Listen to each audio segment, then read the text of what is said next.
Welcome to episode 85 of a master's degree in rolling terribly, your home for all things Frosthaven, albeit done badly.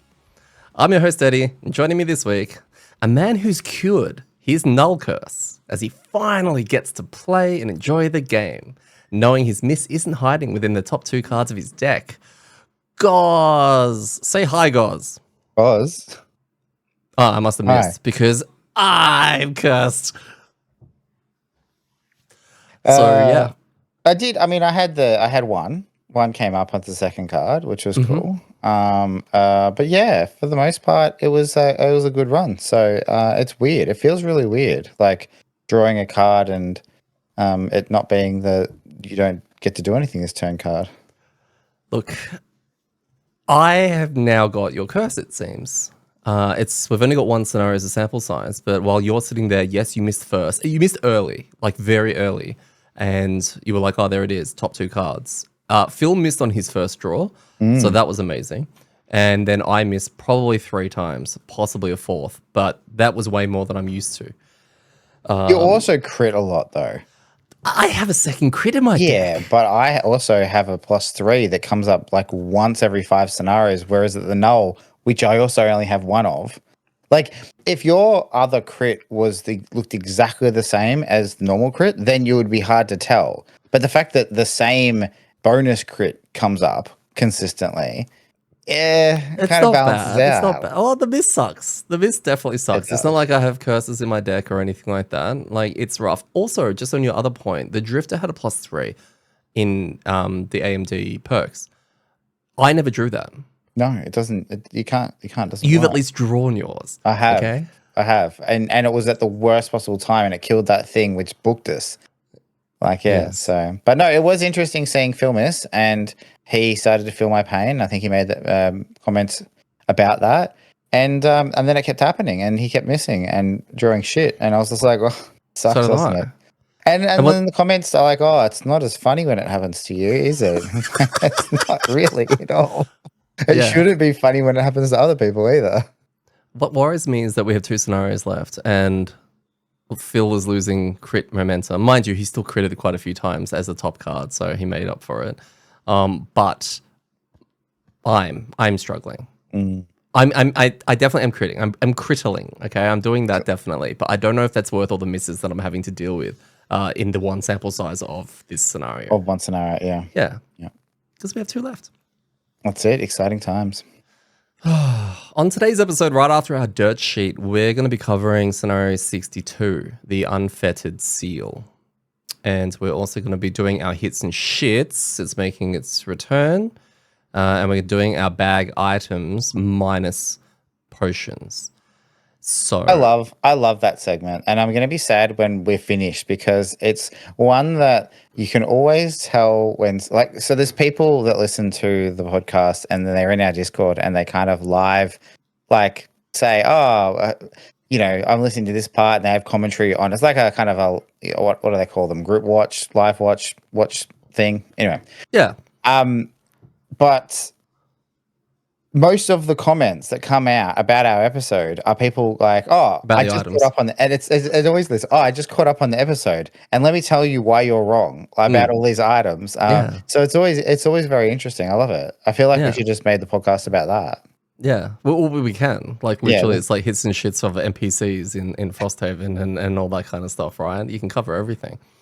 But I have to rewind something. I think it was for our one-handed items. I think Mirrored Knife. I think everyone's giving me the most shit for it because apparently it's BIS on Geminate. Caveat, I wasn't looking at the Geminate when we had it. It was like about conditions, removing it. And I think General CGO was someone that said, Daddy, I cannot believe you're doing that and you're playing the Geminate with Reckless Jab, which I think it's like if you wound yourself or poison yourself for the attack to do other stuff, and the weapon allows you to transfer those attacks to whatever you're hitting. Which in my head was like, well, that's kind of crap for everyone but Shackles. Anyway, apparently it's good on the Geminate. And now that I'm playing the Geminate and it's like I'm a few weeks in and I'm looking at a lot more of the cards properly, yes, I can see it now. But that's kind of the point of why it lands in our shit bucket, is because it's not even like, because I've seen that argument 2 or 3 times, and every single time it references the same one Geminate card. they say, oh, it's pretty good on the Geminate. For example, this one card, it means that instead of saying, attack 2, gain poison, attack 2, gain disarm, or whatever it says, it says, and they rewrite the card as if, you weren't gaining those and you're giving them. And you're like, yeah, that's a good one example out of how many classes, how many cards. So it's not a good item. It's a good in one specific instance with one class. It's amazing in one specific instance. Is it refreshable or is it tappable? I think it must be, right? If it's a one-hander. It probably would be. But even still, that's once per rest cycle, which is pretty good, but it's still only using on one card. Anyway, that's the kind of item we're putting on our shit list. It's refreshable, yeah. Yeah. That's the kind of item we're putting on our shit list. It's like super niche. Right? Anyway. Much. Except for the times where we probably are liking an item that's super niche, right? I think, yeah, but I don't know if we've done that much, although I can't remember. So no, exactly. But it is a weird item to get though, because you're going to play the Geminate probably pretty early, and I don't know. I assume this is a random item. I think it's got money on it, so it must be a random. Yeah, it's purple. Or it's purple. Yeah, so you may not get it forever. Yeah. So yeah. Anyway, but no, look, I love all the feedback. I love all the comments. I love people telling us combos and uses for these items we didn't see, because I mean, honestly, that's it's all in good fun, and it's kind of hard to pick 3 of the ones you like, and putting them 3 in the bin is hard sometimes. Yeah. We're more just thinking about interesting things to talk about. But yeah, I actually do like it when we say, this is shit, and then someone's like, oh, actually, in this situation, it's really good, because that's stuff we didn't see. Well, you and I also have a habit, because we are playing this with the least amount of, I guess, spoilery information that we can. We don't go looking for a lot of these things, so we're not going to look for what are the best items in the game, what does this combo well with, how do I use this, or anything like that, right? We're not actively searching for it or engaging in that kind of conversation with the community. So yeah, that's what's going to make a lot of those choices a lot more organic, because they're coming from us, and we won't necessarily see those kind of things, which is why it's cool when we get that kind of feedback and people can engage in that kind of conversation.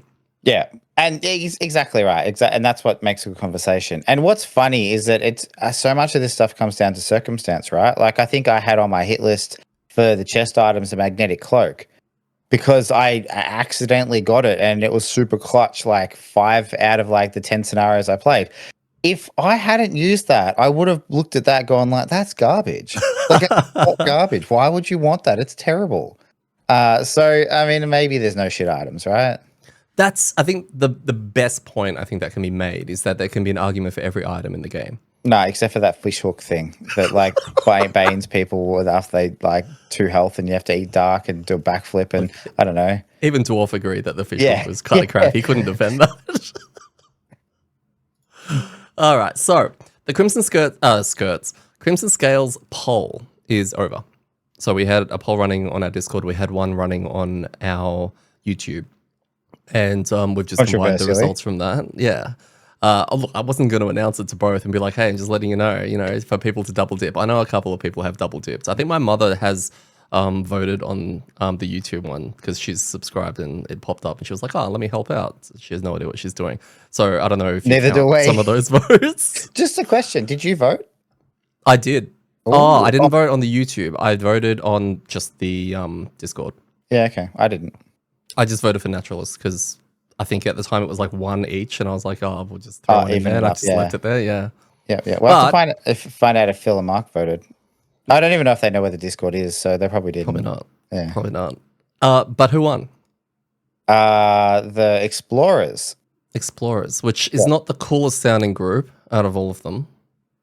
No, it doesn't. No, it's not. I think Militants was the one that people were voting for the coolest. But yeah, so I think about a few days ago, you sent me a list, and it was like, all of them down there with, I think it was Explorers leading the list, and that might have been just the YouTube ones. And I don't know, for some reason, I wasn't really paying attention when I said it. And I was like, oh, okay, cool. Sounds good. So happy to call it and go with Protectors. And you're like, lol. I was like, oh, wait. I looked at that. That wasn't even second. It was like third. For some reason, I was just like, I'm going to type Explorers. And my brain was like, I think you should type Protectors. And then I didn't even notice. Everyone listens. Listening. Yeah. But the Explorers is made up of, we got 4. We've got Flask. Now, I had to look these up because we had our names, and I like our names better, but we had Flask. So Flask is, I've kind of gone with Jugs. AKA Jugs. Yeah, I like We it. got Jugs. And I've written down a little bit of what I'm going to predict that they're good at or what their whole shtick is. Okay. All right, and you can join me on this. So I've said that Jugs sorts out party drinks and will probably be a healer just based on the, what do you call it? Well, the flask symbol. The Jugs. It wins the award for the most bottleable character for sure. And it needs high strength in order to open bottle caps. Because if he's doing that a lot, you know, occasionally you get that one that you just can't open and you're going to hand it around and then find the one. Yeah. So it just needs a bit of strength. Do you have any ideas of what? Yeah, I guess along the same lines, it's going to be someone like that dude at that party that you go to that every time anyone walks in, they're like, hey, have a beer. And they just pull the beers out of the esky, right? And it's like unlimited source of beers. And you're like, are they your beers? And you're like, no, it's not even my esky, right? Like, so yeah, it's going to be like that. Just like handing out. Yeah, every round he gets more drunk. Yeah, and hands out and gets everyone else more drunk around him. Yeah, so it's just like the party guy. Yeah, okay. We had Vortex. So Vortex was our washing machine. Oh, that's boring. Washing machine is way like so much. Dyson. So no, much what's the washing machine brand? It's not Dyson, is it? Fisher and Paykel. Oh yeah, Fisher and Paykel. Yeah, that's it. Yeah. Wait, is that the Australian brand, or is that do other people know that brand? I don't know. I mean, okay. Yes, this is an Australian podcast, right? People don't even understand what we're saying anyway. They don't even believe we exist. We may as well make up brands of washing machines. That's true. Washing machine, I'm going with like crowd control. Probably does a bit of that. Introduces wet as a new element, which will be cool. Soap suds, they work like ice terrain, so maybe some push and pull. And I'm going to go with about 17 fire resist. Okay. That sounds good. Yep. Yeah. Yeah, fire resist. Also introducing fire resist because that's not a thing. But sure. What do you mean? Everyone's got different levels of resist just because you haven't maxed yours out. In Frosthaven? Yeah, okay. Yeah, I haven't maxed any of It's a hidden stats screen. You're on basic stats. There's an advanced tab. That's fair. What do I think it's going to do? I don't know. Just like it'll go one way and then go back the other way. You know? Maybe it's taking that swing mechanic. It's doing a lot of that. It's just constantly like every turn you swing someone that's next to you. Yeah. So you got to get next to the monsters. Yeah, okay. I love it. We have chained helm. Now you know which that one is. We call it, well, I just came up with hat hole because it's got a circle around the chain helm. Yep. So I went with hat hole. I don't know. I think I said helmet chain. So like, yeah. That wasn't any more creative than yours. Oh, okay. Well, hat hole has a strong face. It's got +2 to headbutt. Yep. But -8 for the rest of its body, which right now, according to me, because of the symbol, it doesn't exist. So it's a floating head. Okay. But I reckon it's the most probable character to become a brawler.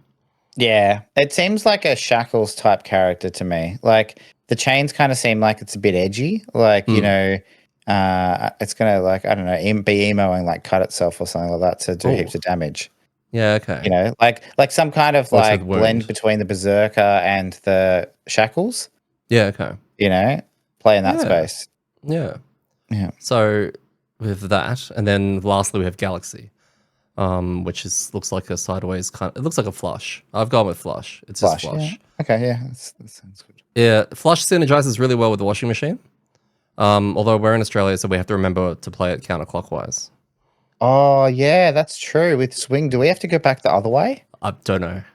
I don't know. Like, is there an Australian mod? Like, do we need like an update, like a patch for Australia, right? Yeah. Like, plugged into the table just so that we can swing the other way. Yeah.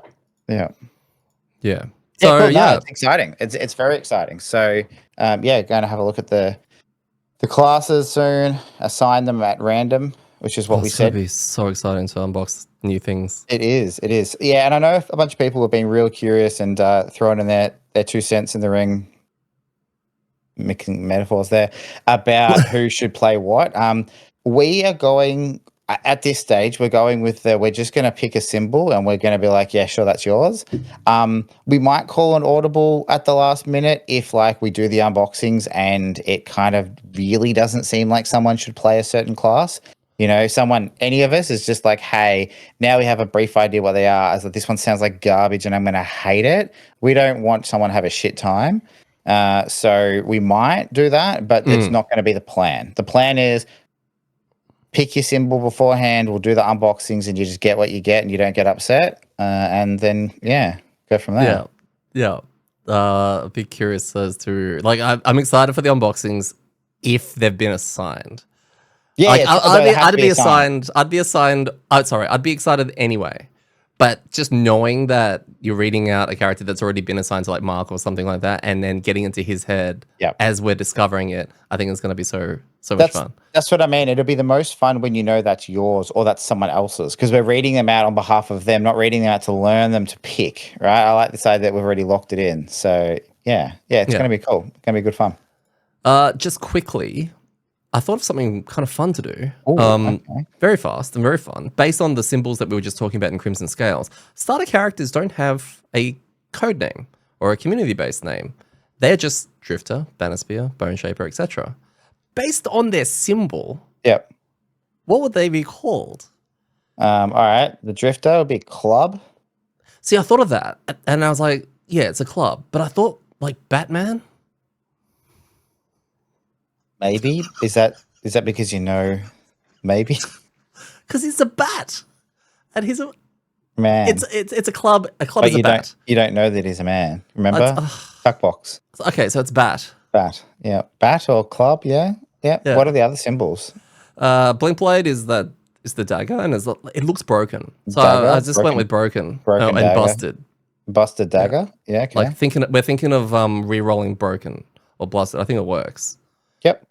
Yeah, broken. Yeah, broken sword. That's what it would be, because they're always something like that. Like, broken sword. Okay, cool. Yeah, yep. Always. Bannerspear. Flag. Yeah, it's a bit boring. I tried to make this one funny. I can't. Bannerspear, I really maybe? can't. Banner spear, flag spear, flagpole, flagpole, pole flag. Flagpole. Okay. Okay. Crude flag. I'm playing fat flagpole. Ooh, I'm playing flag. Almost said that very wrong. Yeah. Okay. Okay. Bone Shaper. Cracked skull. I went with Harry Rotter.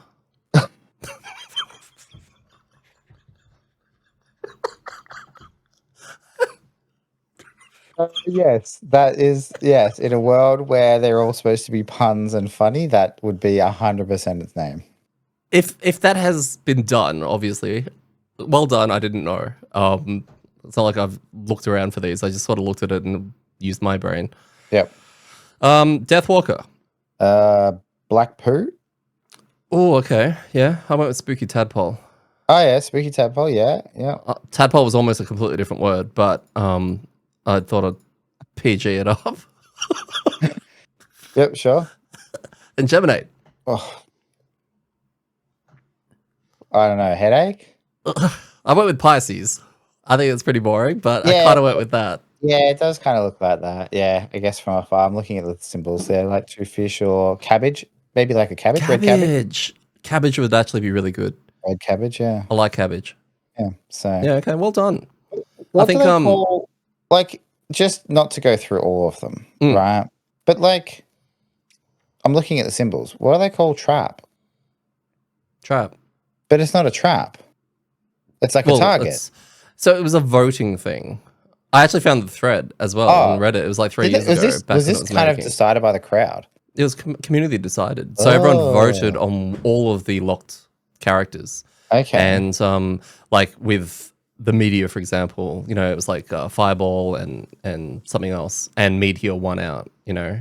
So they did that with all of the characters. I didn't go deep dive into the thread, but the one I found interesting was Prism. Prism was one of the hardest ones because apparently it had the most responses because it had a lot of different interpretations. And the one that won, at least in the thread, was Diamond. And Prism was a runner-up. So I'm not too sure what happened there. Oh, wow. So someone overruled. They're like... I'm not too sure. I'm not 100% sure. I'm sure someone has an answer about this and how it all worked. But this was just a 2-minute Google preparation for this episode. Well, we're going to get to Wolf on soon. So maybe he can tell us about the inside, the controversy, all that kind of stuff. Yeah. So let's make our way off to scenario 62. Let's finish this sucker. We have 3 scenarios to go, I think. God knows if there's a 60. Oh, there could be more, right? Like something, hidden secret, super secret ones. Yeah. Well, there's the flap, right?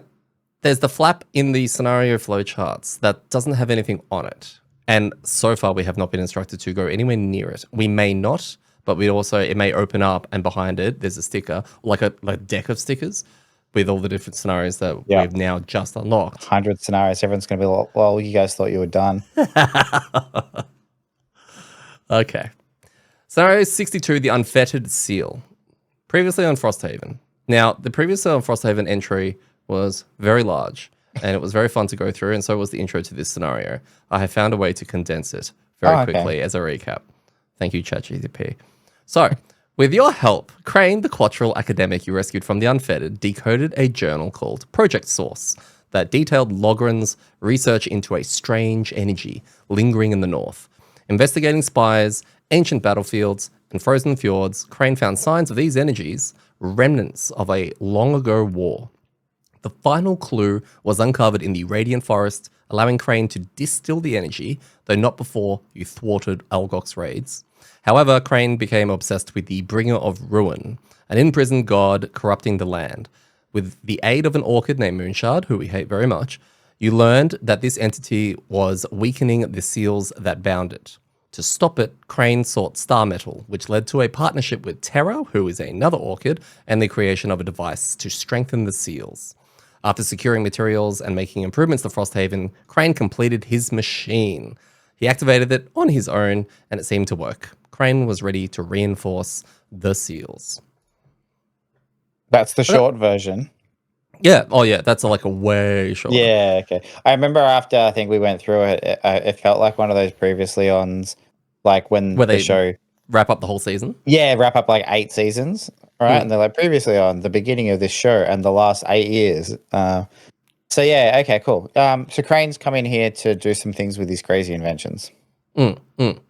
And something that I noticed in the intro was, other than, there was building up the actual scenario, there were certain words in the intro and section events in the actual scenario that mixed with our maturity was very questionable.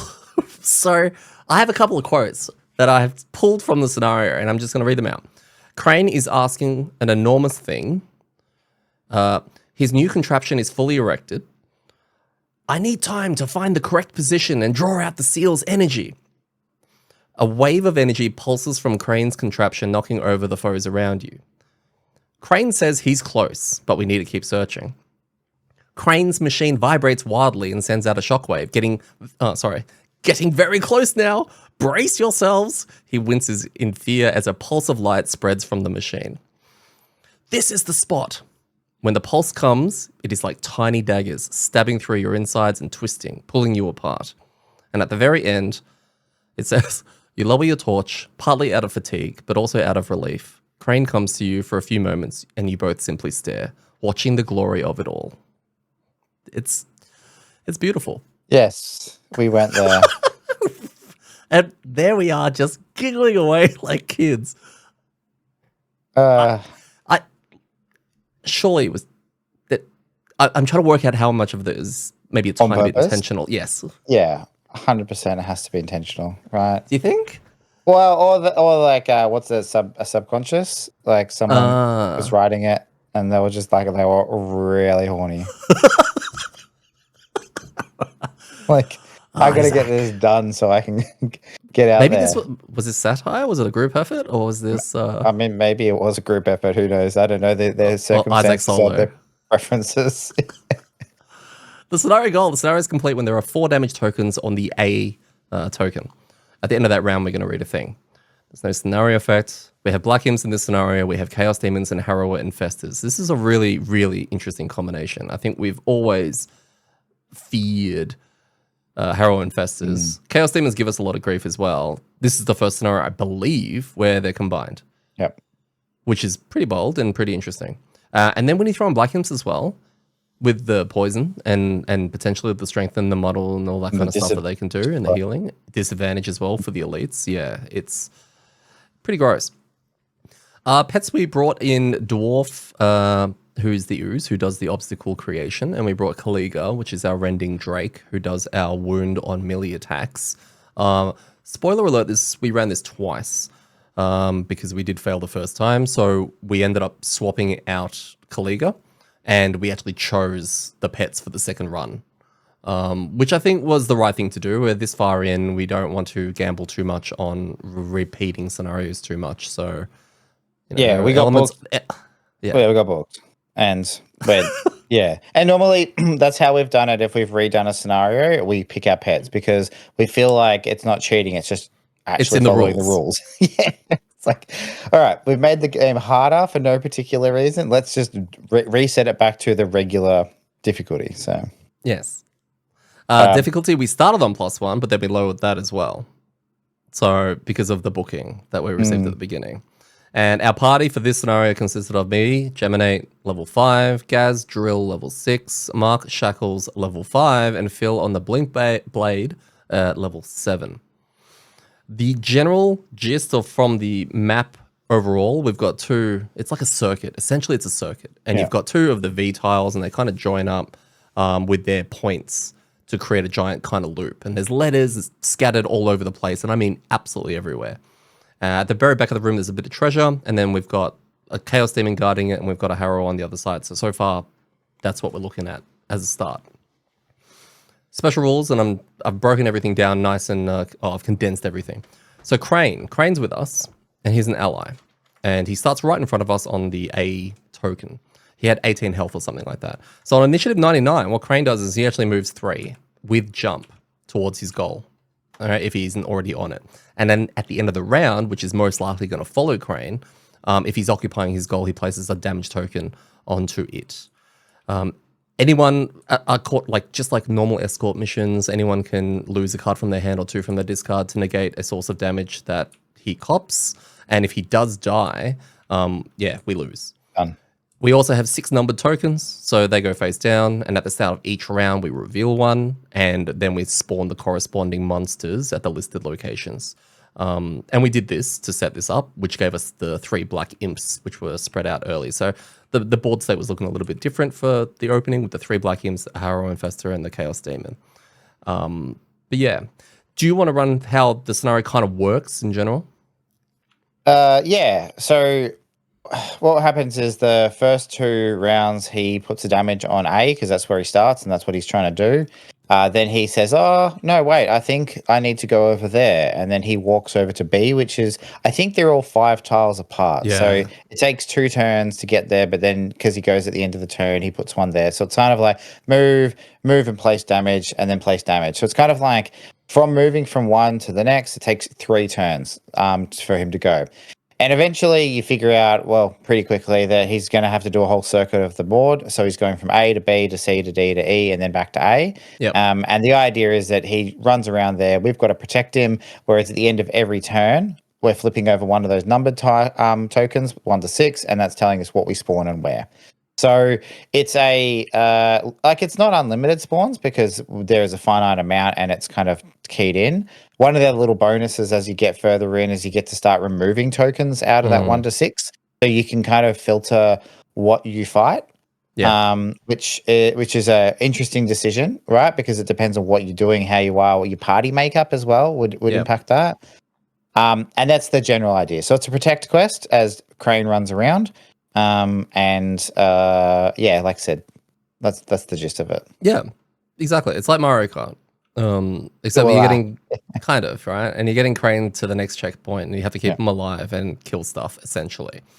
But what actually happened was we actually got talking about one of our pets, Dwarf. Dwarf is our ooze, and we've given shit to our ooze. Every night before bedtime, we go to the stables and we abuse him.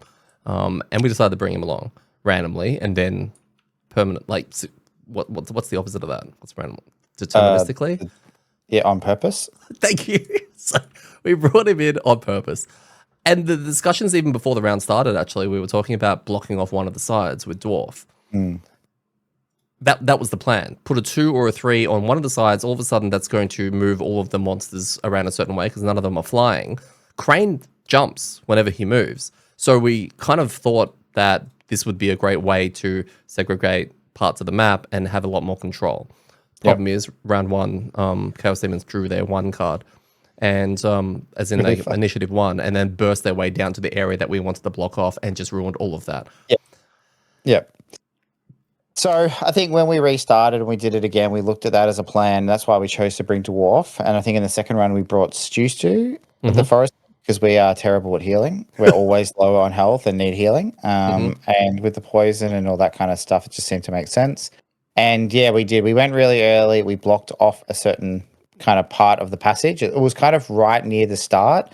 So what it meant was that basically all of the lettuce spawn tokens that are around, again, think of it like a diamond or a circuit, they had to go like almost do a full lap to get to us. So we were kind of, it was balling up a little bit. So it was some of the funny moments where there was one space where they could move through. A black imp was in the way, and traditionally our black imps never move.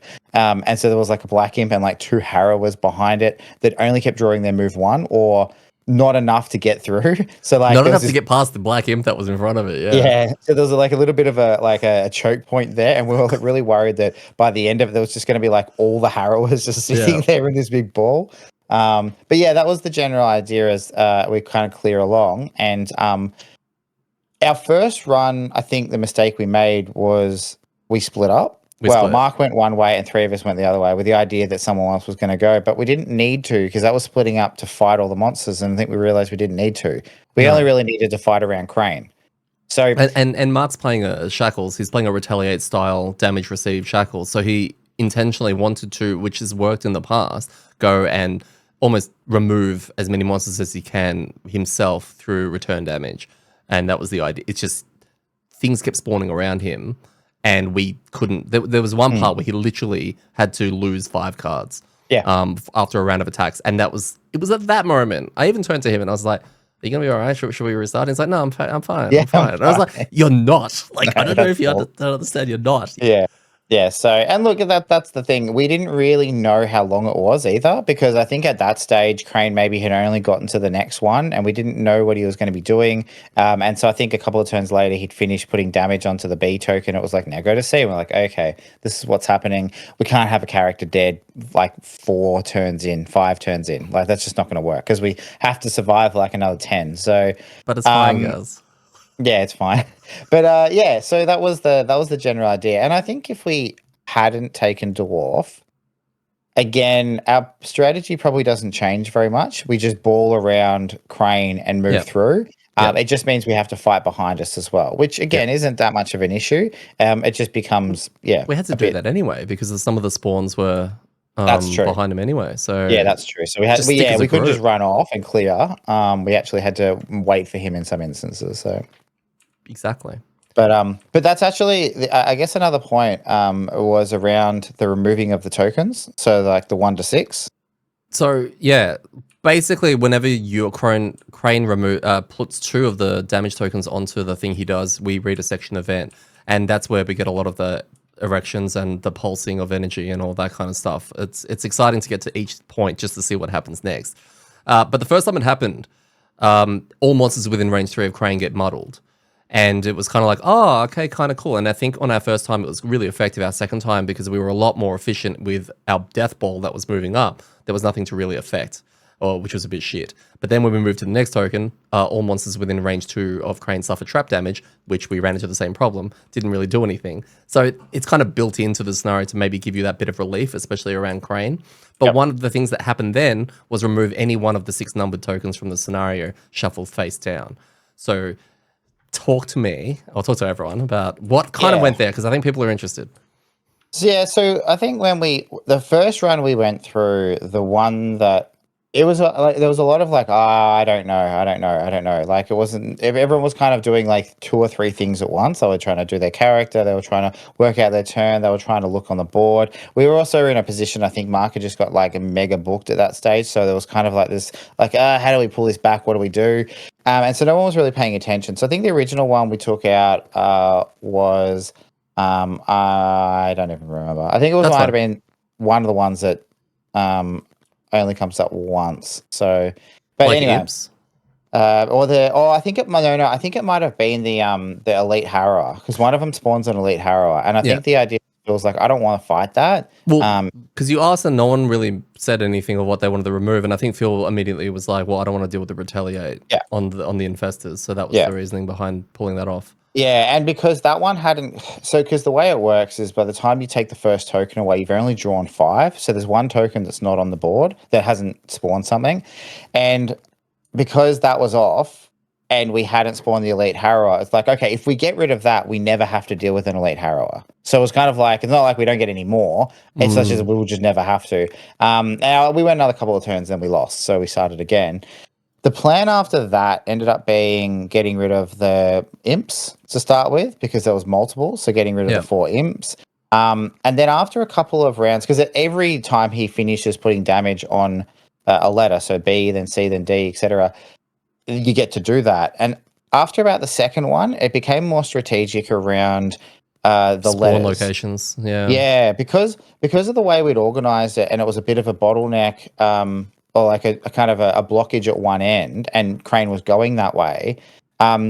We were like fine with things spawning behind us and running towards us, because they weren't going to ever go back the other way. There was never going to be a case where they spawned there and Crain was towards the end and they would come back around because there was a wall there.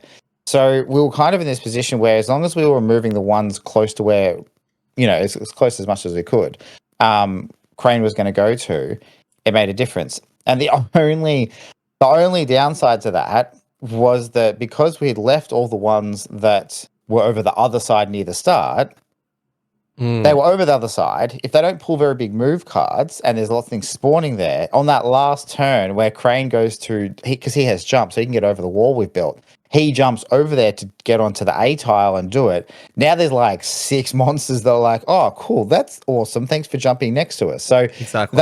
It was the last couple of turns we're like, ooh, okay, we've just got to make sure we manage this turn. So yes, no, that was pretty much exactly what we did with the tokens. I think you did a really good job at talking, because I had nothing really to do with that and working that kind of stuff out. I'm pretty sure I made a comment about it. It's your and Mark's forte of solving puzzles like that. Yeah, I think it was initially, again, because I know people asked, they're keen to hear it. I think initially it was getting rid of like just less standees. So like one of them spawns 4 imps, and I think the next other one also spawns 3 elite imps, I think it is. I think one of them's 2 and 2, and one of them's 3. So I think they were the first 2 we got rid of, because it just took bodies off the table. And then after that, it was just then going backwards to work out, well, you know what, we can get 1 elite harrower, because it's only going to spawn over there and we don't really care about it. Yeah. We can avoid one guy. So yeah, that's kind of where it landed.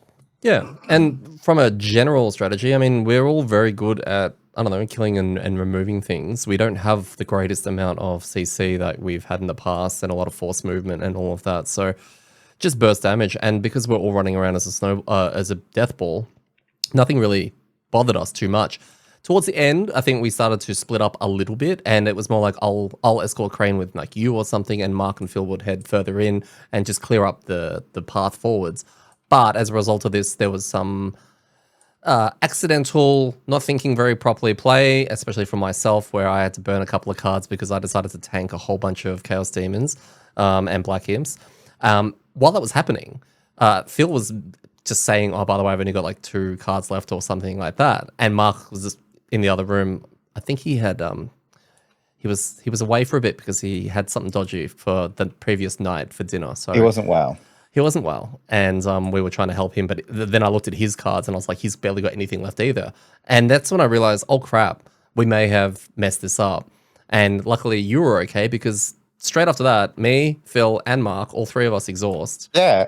And it's just you. It's like, what? And this was completely avoidable. Like, I can talk from my point of view. It was avoidable because I didn't need to burn like 3 or 4 cards to take damage that I 100% didn't need to take. Yeah. But then I felt terrible because of all that pressure that's now on you to finish the scenario, because you're literally solo escorting Crain to the last bit. There wasn't much left, but you still had that early clump that wasn't moving that you were mentioning earlier. that all of a sudden Crain has jumped over the wall, and now they've just gone, "Ooh, that's much easier." That's tasty. Yeah, well, I think the last couple of turns, that's what happened. Felix exhausted, you exhausted. Mark jumped over and summoned his pet, which then tanked a couple of things, but then he died as well. Yeah. And luckily, I had jumped and I got jump boots, so I was able to get over and basically just stand in front of him. I think I had a decent amount of health and enough cards that I could burn them if it needed be. And then, yeah, it was just kind of protect Crain, make sure that he gets his shit done. And Gaz, if you had your 3-perker, it would be even longer. Would have been there for ages. Are you getting it yet? As soon as I can complete a battle goal 3 times. Oh, you haven't progressed points? I think I'm 1 tick in. Yeah, okay. Because you're against progress points, aren't you?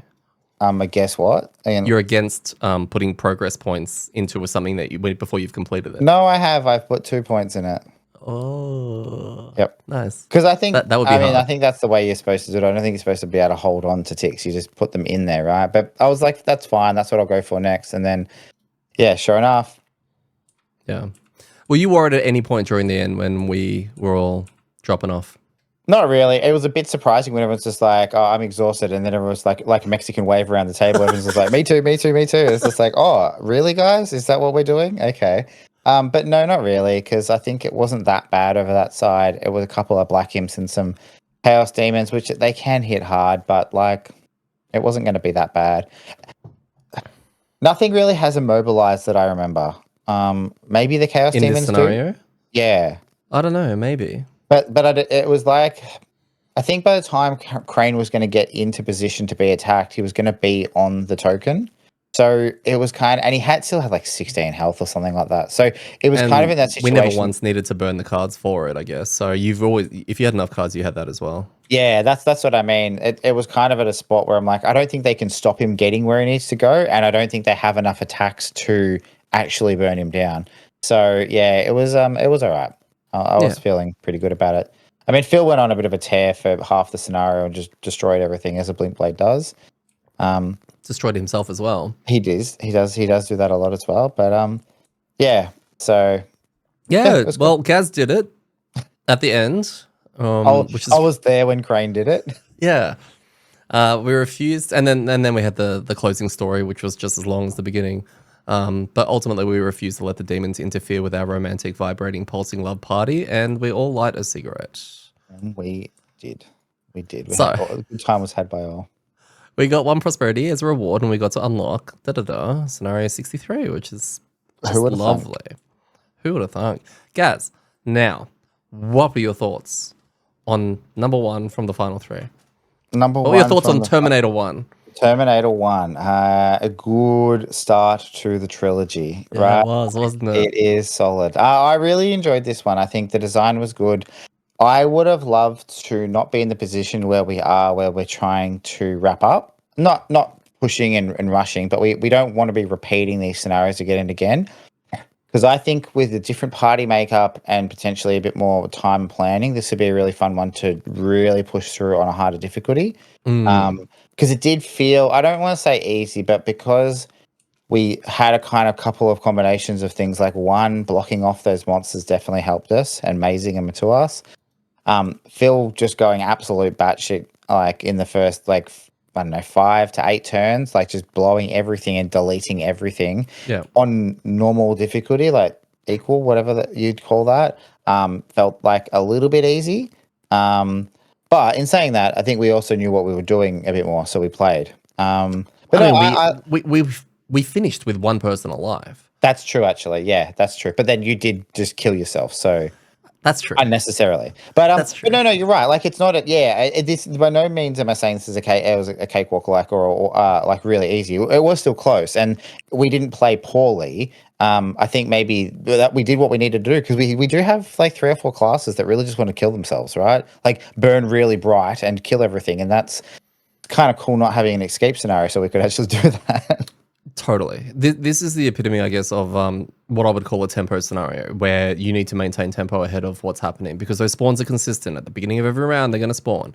Crain is consistent. He's going to move 3 every single time with jump. Like, you just need, and this is why when Phil absolutely unloaded early, that was the right thing to do. He cleared the board so that we didn't have to worry so much, almost to the point where we could break off the death ball and start, keeping that tempo up by running around and doing other things. So yeah, it was really well done. Considering we have in this party, I'm going to go out and say it, and I'm happy for you to then tell me why it's different. We have a severe lack of cheese with this party. Yeah, I think so. Yeah, we've most of what we do is pretty fair. I'd say the exception to that being, well, the Blink Blade is fair in a sense if it's just numbers on a card, right? Like it's not manipulating the board or the monsters in a way that makes the game not want to do what it's trying to do. He just kills everything. Yeah. The exception to that, I think, is maybe a little bit of the Shackles, because the Shackles has a way of just going like, I don't care about your shields or whatever, you just have some damage, right? And sometimes those numbers are really big. So like, but then again, and I'm not saying that that's easy. There is hoops to jump through and do it. So I think that's the closest we've got to some amount of cheese. But yeah, you're right. We don't have a lot of like avoid mechanic type characters, whether it be Snowflake to move things further or Trap to maze everything, so that nothing can actually get to us. Stuff like that. Because something like the Meteor on this one would just be bonkers. Because you just jump forward and then lay fire, and just keep the fire so that everything has to move through the fire to get to you, or it's going to go the other way and never get to you. Like, it just becomes this weird. They'll be like going one way and they're like, no, I'm going to go back the other way, and then go like, yeah, it would just be really. I would love this on Meteor, and it's one room as well, isn't it? Swelter, bloody swelter.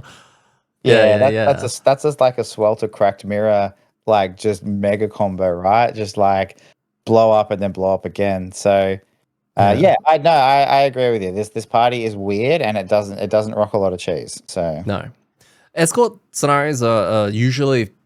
Is it fair to say that they might be on the slightly unlikable side of the spectrum? Yeah. I don't know why. I don't know if that's just like we've had some shit ones, and then we've also had some ones that we cheesed our way through, so therefore they just feel crap. Because like if I think of not to dive too deep into this, but if I think about the actual, like, I would say yes. To answer your question, I'd say yes. But then if I think about that, I'm like, they shouldn't. Because like the secret meeting one is pretty cool. Even the carts one is pretty cool. The one where you go down into the secret dungeon thing and have to do that, the portal thing, and I'm pretty sure that was pretty cool. This one was cool. Like, even the Crain one where he digs through all the crap, right, and then you go in there's the robots. Like, that one's fine. Like, it's cool. Like, I like that. Like, I don't know. Not enough to say that was shit, right? No. I didn't like that one that much, but I like every other one that you've mentioned. So yes. Yeah. So that's what I mean. I just don't like Crain. That's the other thing in the scenario. Just quickly on that. Right at the end, when he looted E, he realized it was actually back at the start, and this was all a monumental waste of time. That's the dick move, right? It was such a dick move. Hey, we've just turned your house upside down looking for your keys. Turns out they were in my pocket. Yeah, I wrote that down here. The second last one was a result of Crain working out exactly where he needs to be, which is the starting hex he began in. Yeah. He finds this amusing. Like, he actually smiled. Yeah, he's like, haha, lol. Like, yeah, it was a haha, lol moment. And it's like, he has skyrocketed up to the top of my list of worst NPCs ever. So yes, I just hate Crain. Top of your shit list. Yeah, look, so maybe that's it. Maybe it's just you hate Crain. But no, I think the escort scenarios are all right. The one that taints it all is the one with Moonshard, because that scenario was just stupid, and that wasn't even an escort one. She was escorting us. So pretty much, I feel like she should have used birds so that we could have made it to the end of the scenario. Yeah. But yeah, anyway. Yeah, rule set was really clean. It was really easy to understand. The beginning was awkward just because it was like you need to put 4 tokens on A, and it was like once he's already on it. We're gonna win this in 4 rounds, and they're right at the back of the room. Like, I don't get this. And it was one of those ones where we were talking about it so much, and it's like, we just probably need to see how the scenario plays out. I think I said to you, I'm like, okay, so if at the end of round 4 there's 4 tokens on A, we fucked up something, so we've got to go back and read the rules again, because that's not. I don't think that's supposed to happen. But yeah, there is an element of just play, but it's so hard though, right? Because There was a section that did say though, when you put the second one on there, something will happen. If that wasn't there, I would have freaked out. Yeah, totally. But it's tricky because we have stuffed rules up before, and we've misread scenario rules and stuff like that, where it's kind of impacted the way we play it. And I don't think anything like massively detrimental where we've gone the whole wrong way, but there have been things we've missed. So I think we're hyper conscious of not doing that. And so when we go, oh, this seems wrong. Like, this seems like it's not the way that it's supposed to go. It seems too easy. I feel like there is this little bit of a, have we read the rules incorrectly? And when we second guess ourselves like that, that's when we start going like, oh no, do we just trust and just do it as it is, and the game will sort it out? Because we don't want to get halfway through and go like, oh, we missed that rule where Crain's supposed to teleport to the other side of the map, right? Like, damn it. Yeah. So I don't know. It's 6 of one, half a dozen the other. Yeah, it's going to be, this is what's going to suck a little bit about doing Crimson Skulls when we get to that, is that I would love to be able to do this live, and we're in Australia, so streaming live means, hey, if you're free at like 4 a.m. your time, tune in, right? And I'm mostly talking about the US, because the US make up at least 50%. I think it might be 60% now of our listener base. But yeah, that would be perfect for, you can't do that, by the way. Thank you, chat, and then pulling that back. Oh, how does this work? Just fucking play it. Yeah. Cool. Thanks. Yeah. You kind of need that every now and then. Well, I mean, look, if people want to sponsor us, like the prime time for streaming to the US, like our time is actually probably around about like 9 in the morning, 10 in the morning, because that's, I think, depending on, I know the US is a really big place, the time zones and stuff, but that ends up being around about 6, 7, 8 p.m. So which is when people does it? Right? Yeah. I think so like if people want to pay my wage, I'm more than happy to play this like 5 days a week. Like, go nuts. 5 days a week. I'd play Monday to Friday if we wanted. Yeah. Okay. Yeah. So let's tee that up. I'll tell my boss. Yeah. Well, no. Well, I mean, is she going to pay me too? Maybe. You're going to pay me as well to not work at your work. Squeeze. Anyway, no, but overall, I loved it. I thought it was really, really good. It was very clean. It was a cool way to make you play, and I don't think it made you not be able to play your character, which is good. And it had lots of spawns, but that didn't feel bad. So I don't know. For me, it ticked all the boxes of a fun scenario, and definitely a good lead into these final 3. So I think they've, the Terminator one, I think you've nailed it. Yeah, 100%. I agree with absolutely everything you've said there. I don't think there's anything I really disliked about this at all. It was good. Everything. Monster choice, and it was really, really fun. Mark, we don't know his thoughts because he didn't send them to me when he got home, which is what he normally does. He probably went home to throw up. Yeah. So he was very ill. In fact, have we heard from him since he left? Maybe he's still doing it. I don't know. Maybe some say he's still on his way home. Yeah. Okay. Mark, if you're out there, reach out to us, bud. We'll assume he likes it. This scenario. Does Ormi like this scenario? Yeah, because I feel like he probably doesn't move any faster than Crain, and we can probably escort Ormi as well as Crain. The double escort. The double escort. Like, why not group all your escort quests together? I thought that until the end, because we did lose 3 of us. Whether or not we will lose track of him. Like, if everything around him is clear, he's going to run off. And then it's like, I'll look after him, you look after him, etc. Yeah, I just think it's going to get messy for the last 2 rounds, maybe, around that part. And there are especially if he's next to one of the pylons, because remember the last 2 pylons that we did, there were negative effects. I'm pretty sure, like all characters suffer trap damage and all that kind of stuff. Yeah, and that's if he locks onto a harrower, he's probably going to neck himself. Like, yes. So, yeah. I agree with you. It's not insta-death for him, but you need to play it out just to see how he dies. It's one of those scenarios that having Ormi in it would drastically change the way that you go about the scenario, which I think is a good thing, right? We've talked about Ormi and how that changes scenarios, and I think this is an example of one that maybe makes you go like, shit, we actually have like a really important sub-objective here.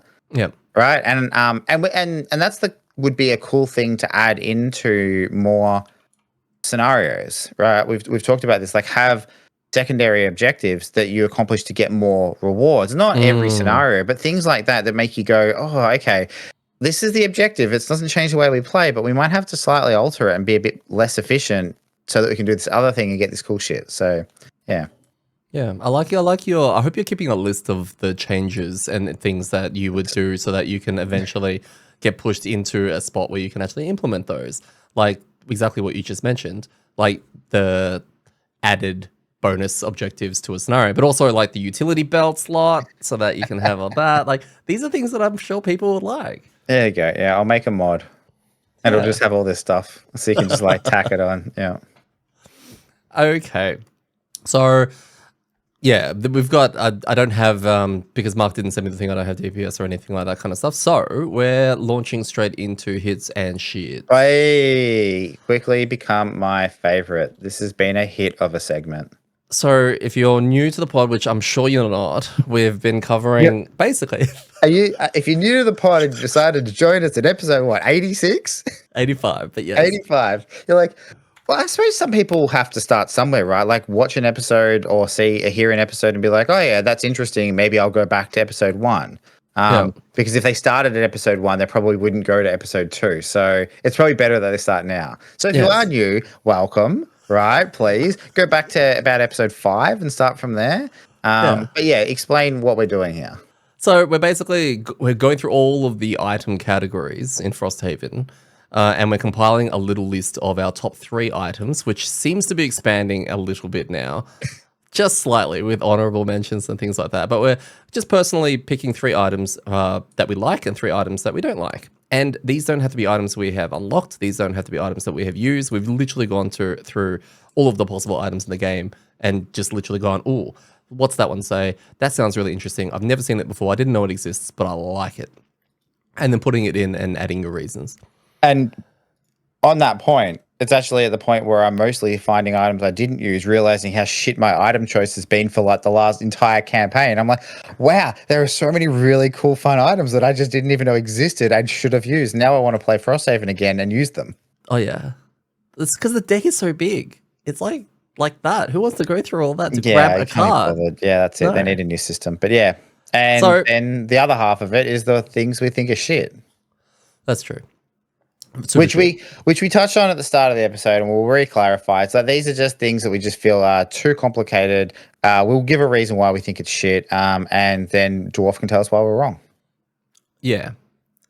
Look, we're not professionals. We're not pro gamers. We're not sweaty. We're not going to sit here and do all that. This is just our personal opinion on whether these are good or bad. Anyway, I'm going to start this off with some honorable mentions, and then you probably have them. I have a feeling these are going to pop up. I've left these off my list.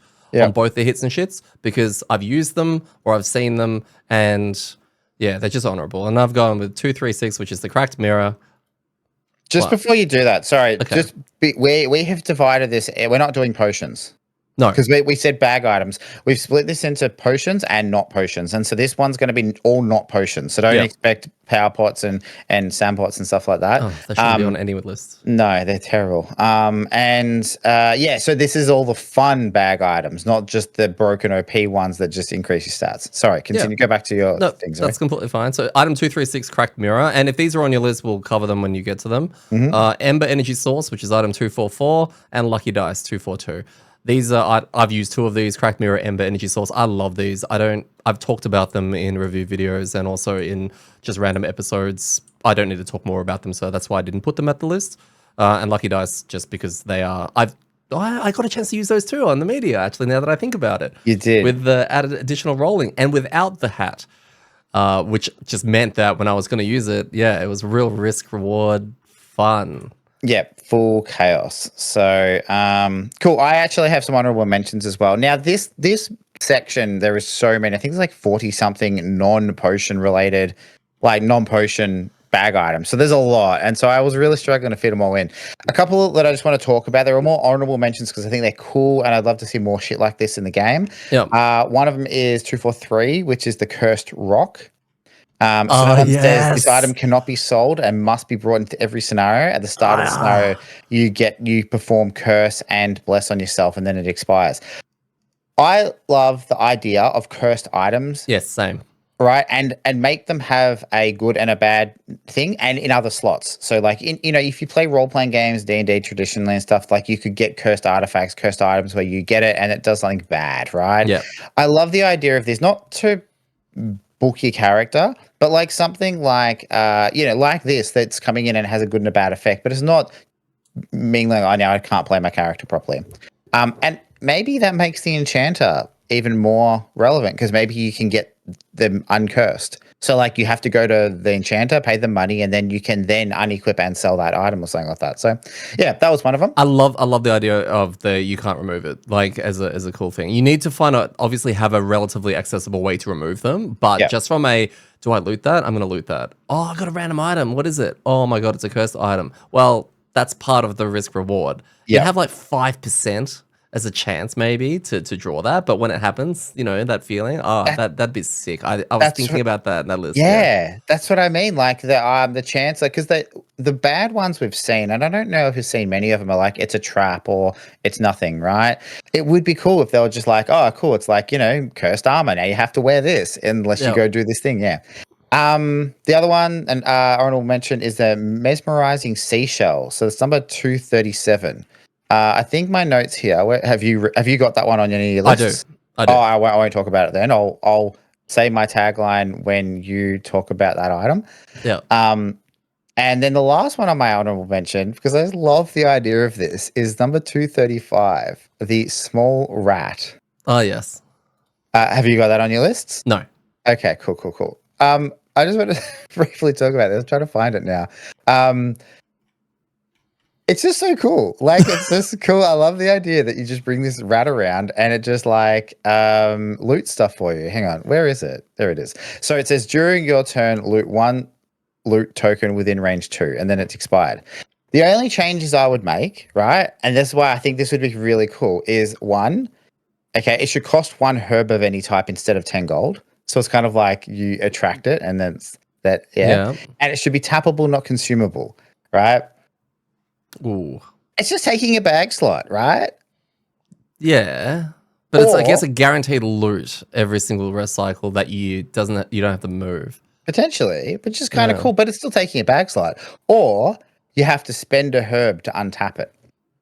Oh, okay. Yeah, so you feed it, and then you get to untap it. Yeah, so you're kind of exchanging. Now, I'm not saying this would be really good, but it would be fun. Like, I love the idea of taking a rat into the thing and just like, go loot stuff for me. So, to be honest, having critters as a pet that do tiny little things like this that every character can equip, like a pet slot, I mean, that would be cool. Oh, there you go. That's the expansion, right? Yeah. Anyway, that's my honorable mentions. They're things that they didn't fall into either, but I just hadn't seen them before, and I thought they were really interesting. I'll talk about the mesmerizing seashell when we get to it, and why that made my honorable mention list. Sure. I have one dishonorable, and it's very quick. Dishonorable mention, like as in you don't want to mention it. No, dishonorable. Okay. I want to mention it. It goes in my shits list. All right, it's item 238, the cracked idol. I have had this item on my astral, and I'm only putting it as an honorable shit thing because of that one time I got impaired just before I got exhausted, and this didn't work. It was the shittest timing. We looted this from the collector or something like that. Yeah. And Astron was like, what do I do with this? Do I sell it? And you're like, just hang on to it. And I was like, okay. And it never really did anything. And then the one time that I was like, oh, that's okay. I'll use that. I get impaired. Can't use the item. And then I die. Then I'm like, great. Love it. So what a shit item. Yeah. All right. Hits. Number 1 for me right now, item 237, mesmerizing seashell. Really? Yes. Okay. Was that on your hits or shits? That was on my honorable mention with my the only note I have, because I make notes about this, so just so I can remember what I was thinking when I drew it. I just wrote, what the actual fuck? Why? So what it does is it's 45 gold. It's a lost item. And during your turn, choose one of 6 directions. You and all figures within range 2 are forced to simultaneously move 2 hexes in the chosen direction, is what it is. There's a few notes here I've got for this. It's a mini birds, okay? So if you coordinate with your teammate, right, everyone's now getting moved, which is pretty cool. Yeah, okay. Right? To move you pick a direction, everyone, and then that's all figures, which also means you can use it to reposition enemies to keep them away, or send things into traps, hazardous terrain, all that kind of stuff. It's really flexible with the way you want to use it, but you have to coordinate. All right, you have to coordinate with your team. That's the reason that I actually think, like, I doubt there's a single scenario where this would not be useful. Yeah, I agree. Actually, like I hadn't really thought about it like that. That's a really good point. Like at the worst possible case scenario, this is a free move to for you at some point during the scenario. Yeah. And it takes a bag item slot, which is the most flexible items because we get 2, 3, 4, 5 of them right as you go through. So yeah, it's a really good point. That's it is quite good. And the potential, you're right. This is a potential mega clutch item. Like.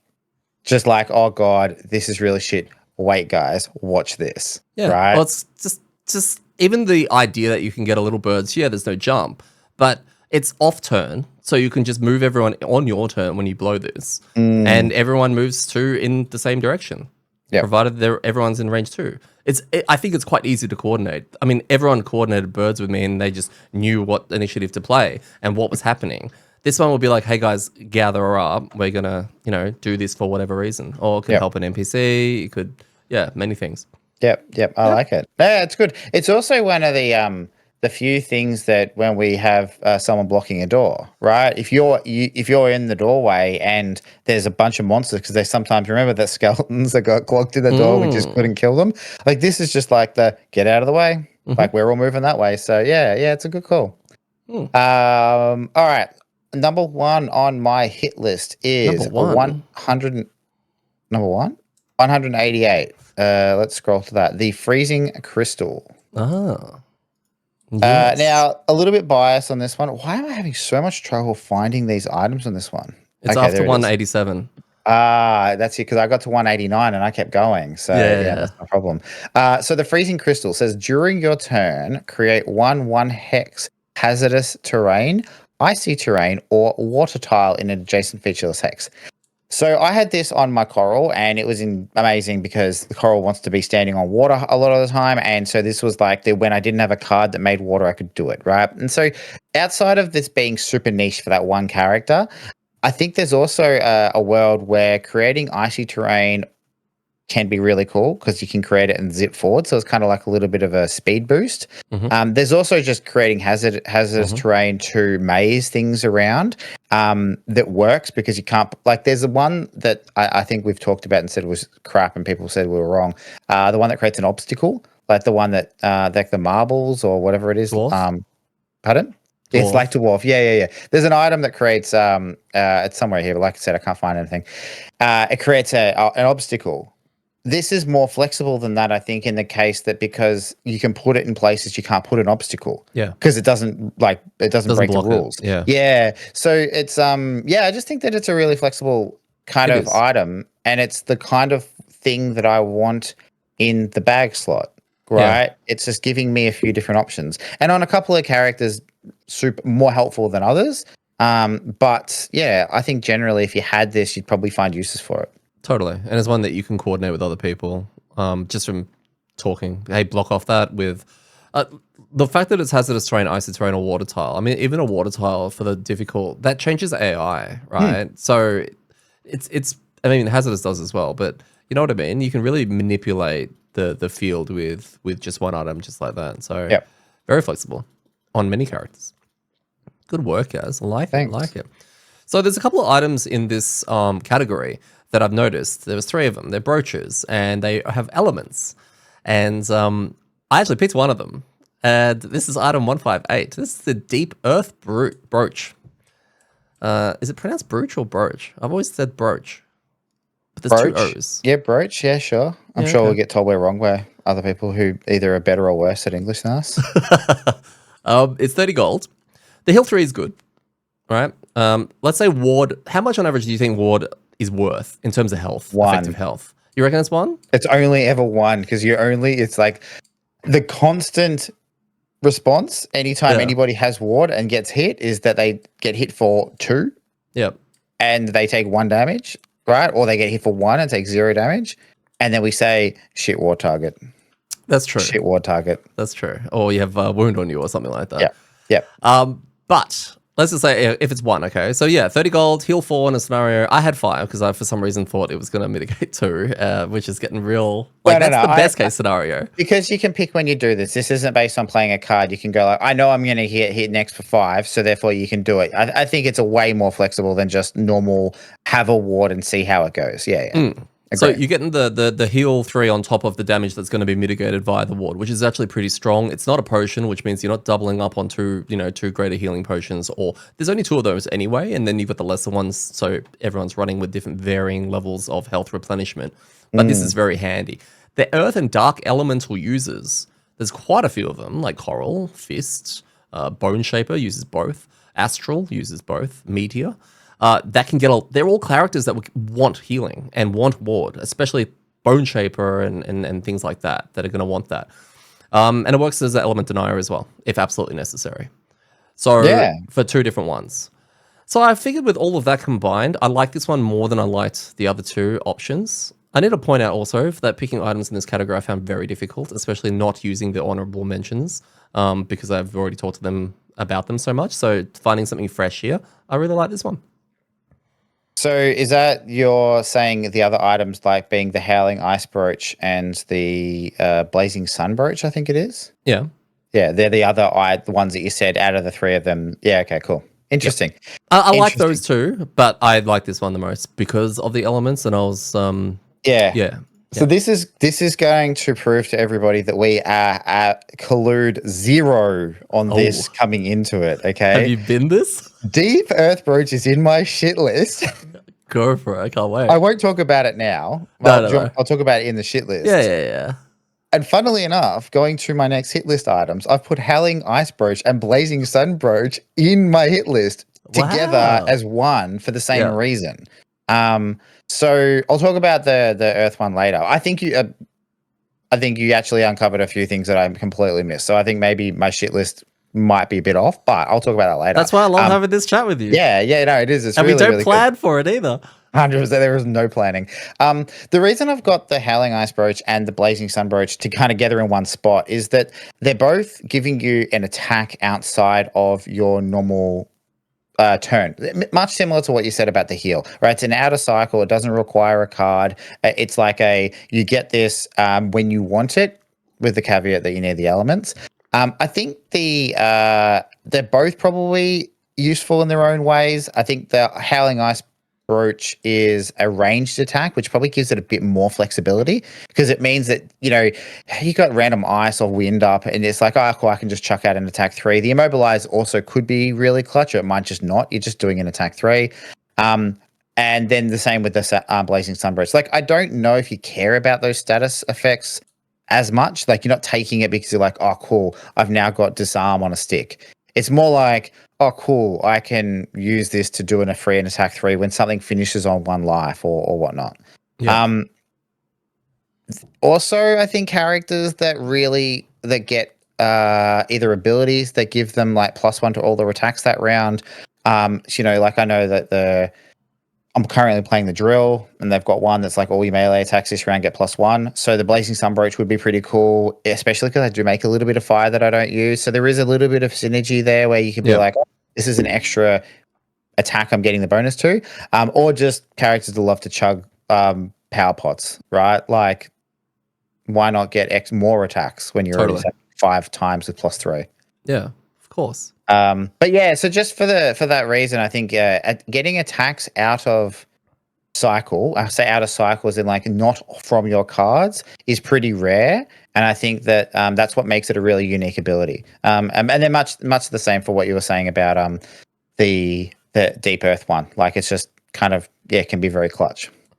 A lot of these items that do this, they have an evolution of a shitter version of an item and then a better one, etc. And the cost seems to go up. Now, in this instance, it's using all 6 elements between these 3 items, and the cost goes from 30 to 40 to 50. Is that cost justified? Because 50 gold can be a lot to cough up for a relatively niche item, especially when there's things like, I think ESS, Energy Source, is also 50. Yeah, it is. And then you got things like Cracked Mirror and Lucky Dice, and a lot of these items are lower. 50 gold for the disarm one. What are your thoughts on that? It's steep, but I think it has the highest ceiling, right? Like, if you can, again, assuming in a perfect world you can make these happen whenever you want to, being able to do the disarm has the biggest impact because it just basically negates an entire monster's turn. So I think that it probably justifies being more just because it could be better than a immobilize. But I mean, in saying that, I'm sure that there's times in which having a heal 3 to get rid of a poison or pop yourself up and then a ward could save you, 10 damage, right? Like, so it's, I'm not going to say that the blazing one is better, but I think the ceiling might be higher. No, I love it. Nice. My last one on my hits is an evolution item. And I've kind of put all 3 here, but they all do the same thing ultimately with just slightly better results. So item 156, 160, and 164. This is the Moon Earring, Sun Earring, and Star Earring. And I have used the Sun Earring on my Astral as an item, and it was great because the Astral had a lot of spent items. That's one of the main reasons. And obviously giving up a short rest, giving up a long rest speeds things up, but at the same time, it keeps you in the fight. And when you can get those big chunky spent items back up, like the plate mail and all of that, I think it's very worth it. Geminate currently is running around with the Moon Earring, which is the cheapest of all of them. But then you go all the way up to a Star Earring, which is essentially a long rest item. But 90% of a long rest item, with the caveat that you don't get all of your spent items back. It's up to 3. But yeah, I mean, I think that these are fantastic for the tempo side of things and not needing to rely so much on long rests and being able to get, if you can short rest and get 3 spent items back up, especially if you're a burst heavy character that needs those spent items to get off some kind of combo, I think this is worth it. And I think it's very flexible on every character. Yep. And for exactly that reason, that's why I picked these 3 items and in exactly the same way that you just outlined them. Are you serious? Yeah, 100%. I thought you were going to do this when you talk about the breaches. Yeah, totally. I had Moon Earring, Sun Earring, Star Earring, 156, 160, 164 written down. Wow. I started with the Star Earring and I read that and I was like, wow, that's bonkers. I'm 100% putting that on. And then I was writing my notes and I was just like, yeah, for those that want a long rest and have tappable items, don't want a long rest, it's great. And then I looked up above. I'm like, ooh, Sun Earring. Oh, wow. Oh, I see. It's okay, so the Sun Earring upgrades into the Star Earring. I was like, oh, okay, well, I better add Sun Earring to this as well because it's basically the same item. I was like, cool. And I scrolled up slightly. I'm like, oh, Moon Earring. Oh, okay, it's not as good, but it's pretty. Okay, all right. So this is the evolution of these. I see what's going on here. I see what's going on. So, yeah, there's some characters that want a long rest, and I've kind of things Prism. like. Prism. Yeah, Prism is a good one. Although there is a world where it wants a short rest because it does have abilities for both. But yeah, Prism has a very powerful when it long rests. Coral also. I'm just thinking characters that I played. But Coral also because you get the 2 shields, and so I didn't mind long resting on that. It was actually good, and you have so many combo pieces there that you don't want to randomly lose one. This is really good especially for something like Coral, who has all these tappable items. But it's a bit of a nombo combo there if you kind of have your talent or perk that gives you bonuses. So yeah, it's a weird space. I think you're right. These ones are better on your tempo characters. Like the Drill is a good one. Something like even I think Shackles potentially. I think like you said, you found a good on the Astral as well of something that doesn't get any benefits out of long resting other than untapping all their items. Yeah, this is kind of like cool, I can just do that and go again. Yeah. The only negative I would have to say about this is because it's not crafted and it's purchased, you can't just upgrade the Moon Earring into the Sun Earring, which is kind of where I'm at right now. Because I bought the Moon Earring with my starting gold. And when I created the character and I'm like, oh, but I want to upgrade it. But then I have to sell this for 10 gold. You can sell it. Oh, it's only 10, yeah. Yeah. I mean, the advantage of that is you can have both the Sun Earring and the Star Earring. That's true. That's 2 rest cycles that you're going to get 3 of your items back and heal. That's true. But the star earring is the only one that lets you choose the card. So as long as you don't care what card you're picking. So yeah, but I'm a Gemini. I really have half the time Mark grabs a card and goes, "Do you want this?" I'm like, I don't know, maybe. I'll just bin it. It's fine. I'll make do. That's it. So yeah, cool. All right, now so both land on the same one there for their hits. That's crazy. All right, and there's so many items. Yeah, let's get shitty. All right, so I'll start because I'll go with the Deep Earth Brooch because we already talked about this. I think where I landed on it, and I think you've kind of turned me a bit on it, but don't be afraid to hurt my feelings, guys. Go no, I won't at all. It's a lot of hoops to jump through for a heal 3, right? Like you can just get the healing potion or the better healing potion. Totally. Having to have the elements up, and we've talked about elements and characters, and if you are generating the elements, you probably want them. In saying that, there are characters, you're right, they probably have an excess of grass and dark. Like those kind of characters might produce them more than they actually consume. So that's a good point. But I just found like the ward is such a weird thing because it's sometimes really good and most of the times really shit. I wonder if that's an us experience thing. Maybe, yeah. I mean, it's never a bad like kind of positive effect to have. Like you'd always prefer to have ward. This is really good if you can make sure you can trigger it when you need to trigger it.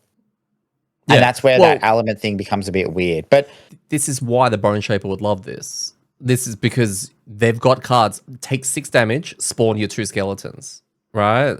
So it counters that immediately. Bone Shaper's got no problems making those elements, and it helps sustain along with another pot, because Bone Shaper's munching their own faces the whole time anyway.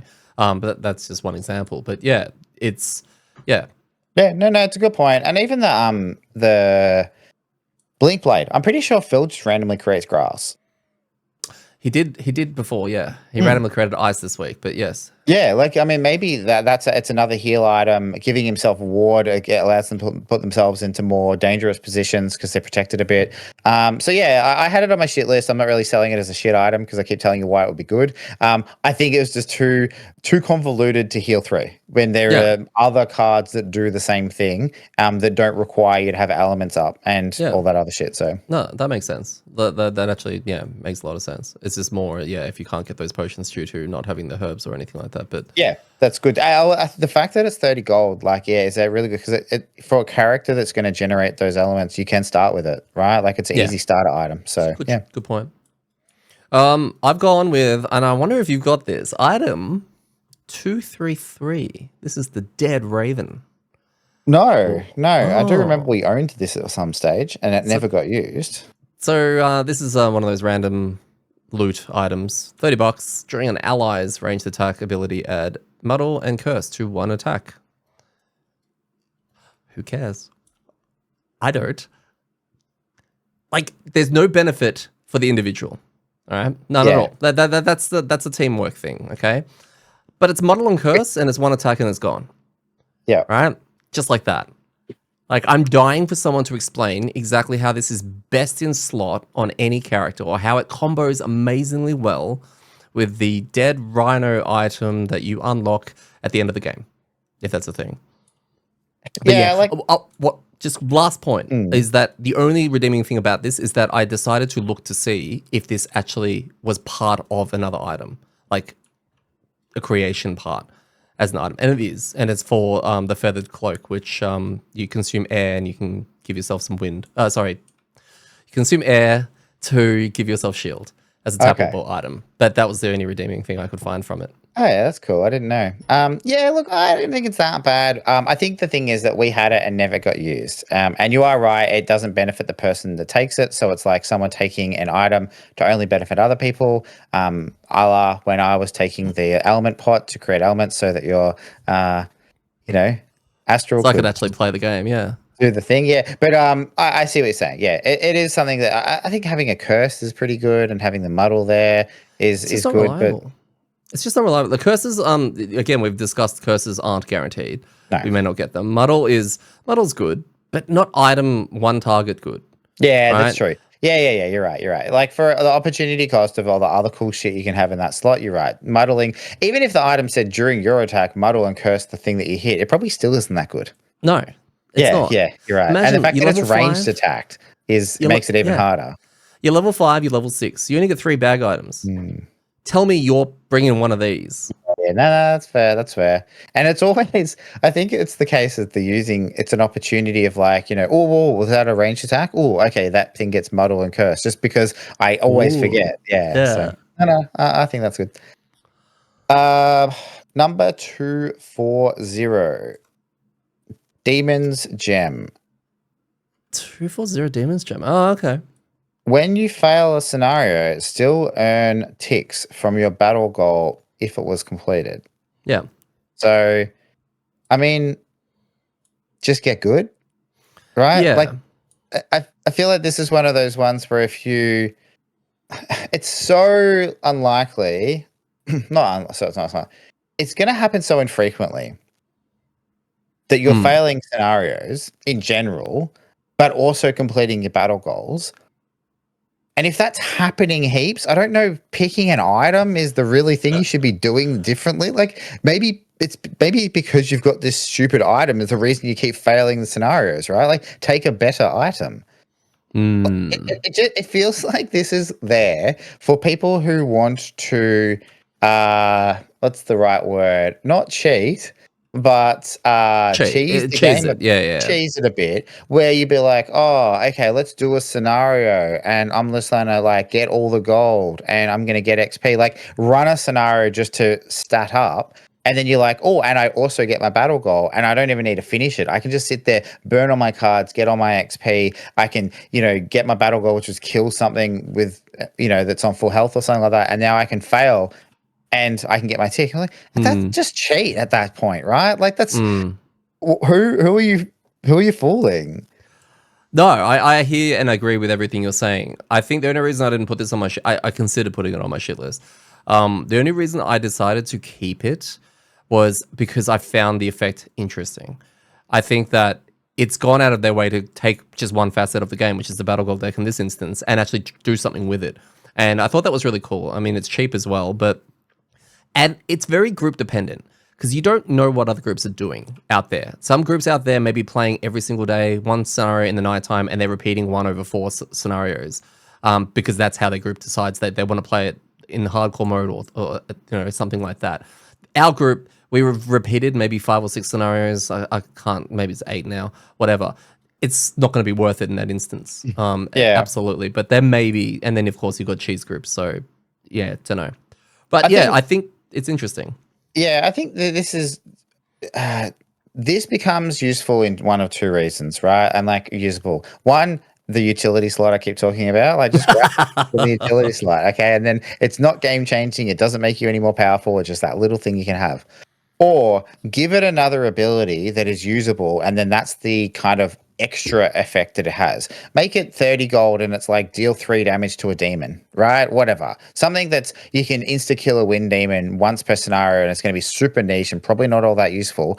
But also you can have that, and if you fail and you've done your battle goal, then you get to keep, I don't know, something like that. Then it's actually kind of, going to be sometimes useful twice. Yeah. I don't know. But yes, I agree. I think the ability is really cool. I just think that it's not worth having on an item. Yeah. So yeah, it's one of those items. I think it also is an item where if you're playing in a group, if you're playing in a party and you have this item, it's going to be a feels bad because you're the only one benefiting from failure in a way. So if it was something that procced for the whole party once per game, once per campaign or something like that you could decide and do that effect, yeah, it could be, I don't know, that'll be hard. Actually, that's a really good point. If that just said when you fail a scenario, your party, all party, everyone in the party earns ticks from the battle goals if they were completed.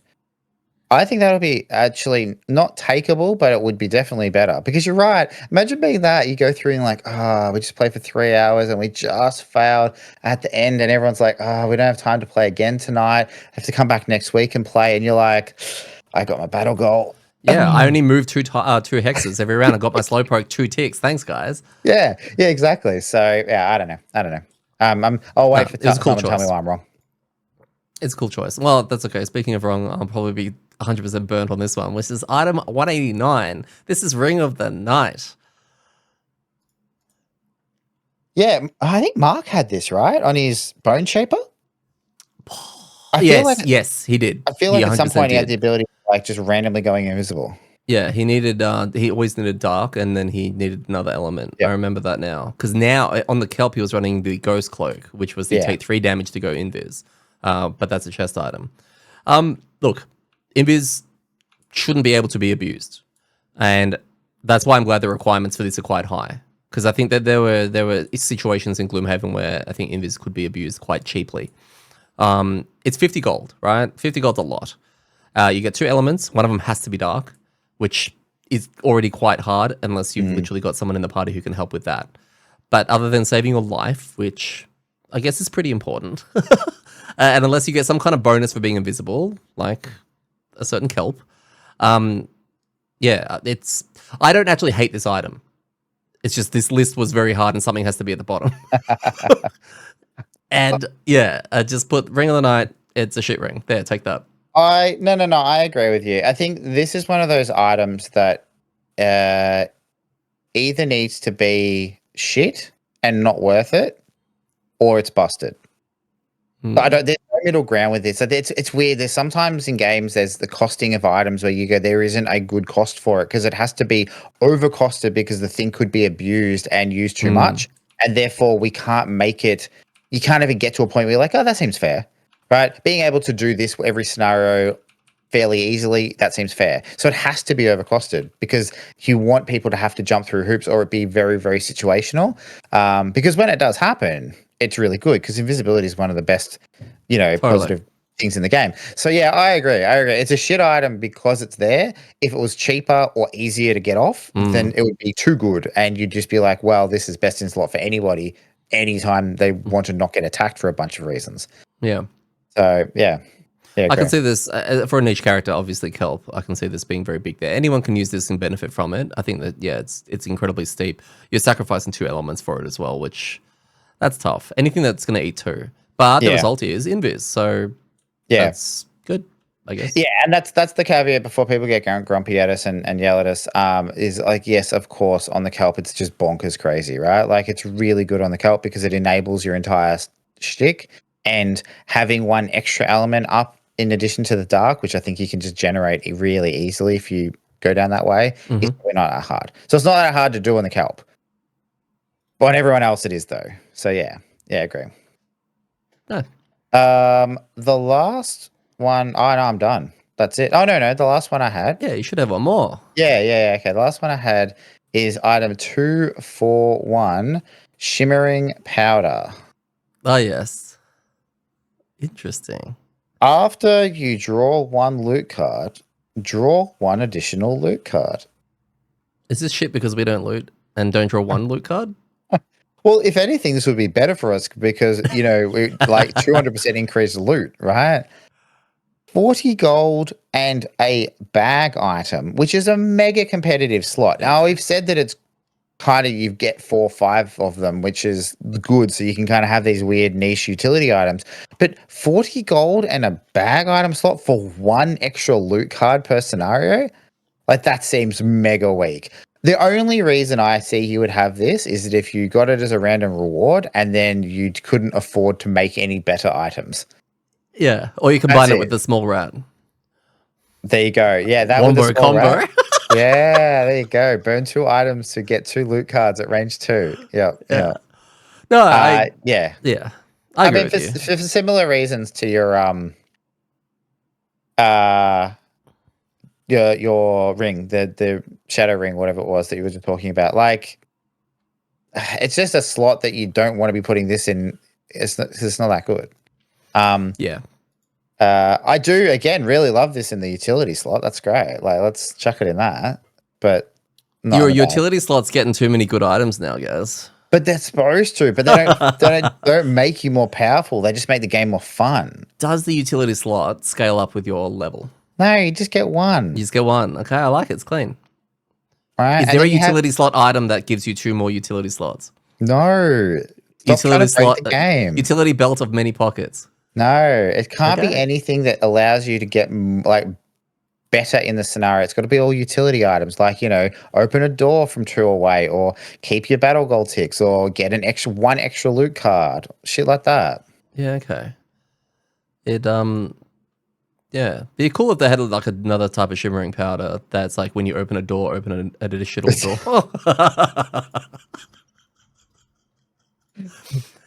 Dear. All right, what's your Yeah. last one? Oh, last one. Look, I was scraping the bottom of the barrel here. It's also 40 gold. Does that help? This is item 239. This is Eye of the Storm. Literally, I don't even think it's that bad. But it just says everyone suffers 1 damage, which is fine. Within two, now, within range 2. Within range 2, sorry. Now, the uses of this are quite hard to understand, but I think it's obvious that you pop this and things take damage. You with me so far? Yeah. Yeah, that's it. Doesn't excite me, guys.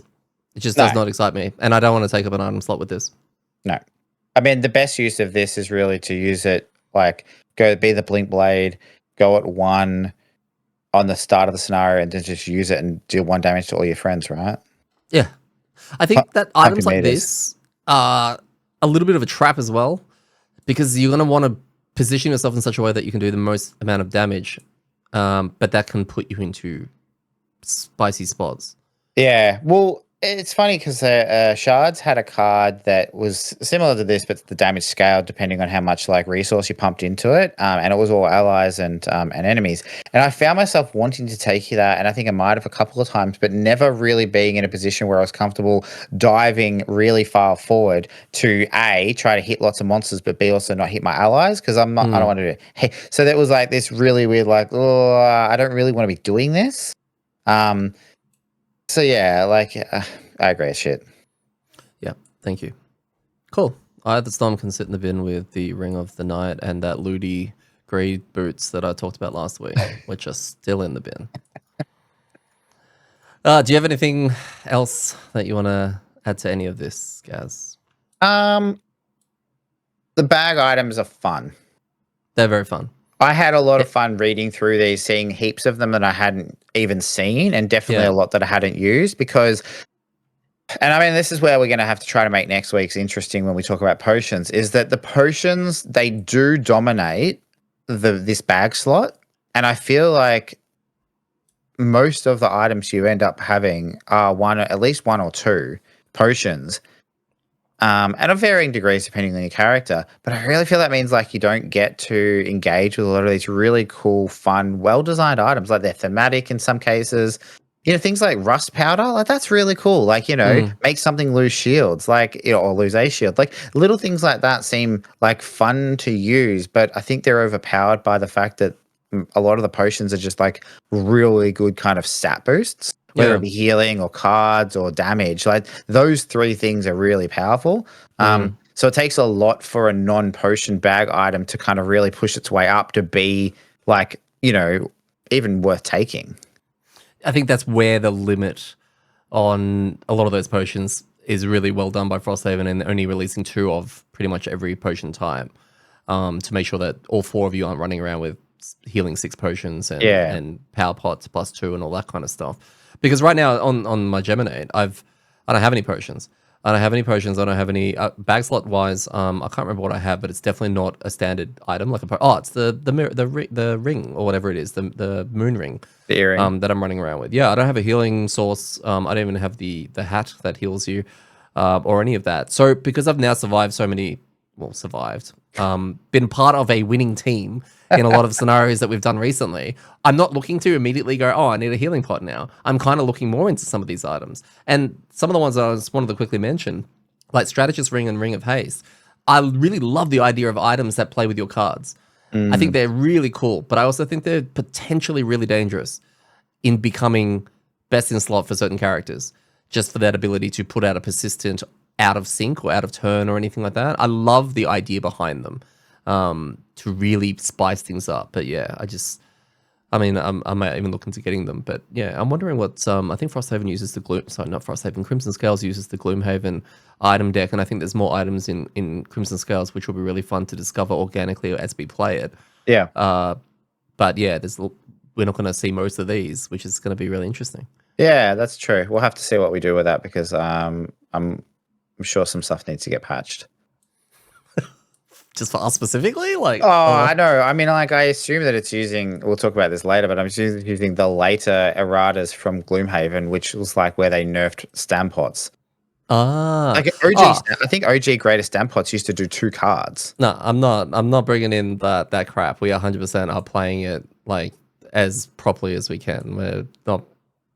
What, you're not bringing in the crap of the errata, or you're not bringing in the crap of the, like, OP We're playing errata. We're not bringing the OP shit, is what I mean. Yeah. We're not all running around with Stampots that are going to give everyone 2 cards back and things like that. Yeah. Cool. Not at all. Then with that, we will wrap up. I was about to keep wanting to say scenario. Episode 85. We've been doing this 85 times. I think I should be able to get my words properly. Maybe it's getting worse. I don't know. But thank you so much for joining us today. And then join us next week as we head to Terminator 2, the second last scenario to Frosthaven, we assume, with scenario 63.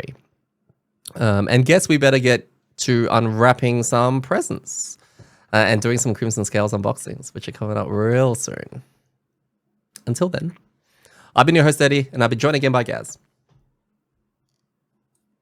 And remember, when it comes to rolling terribly, it's now Dirty!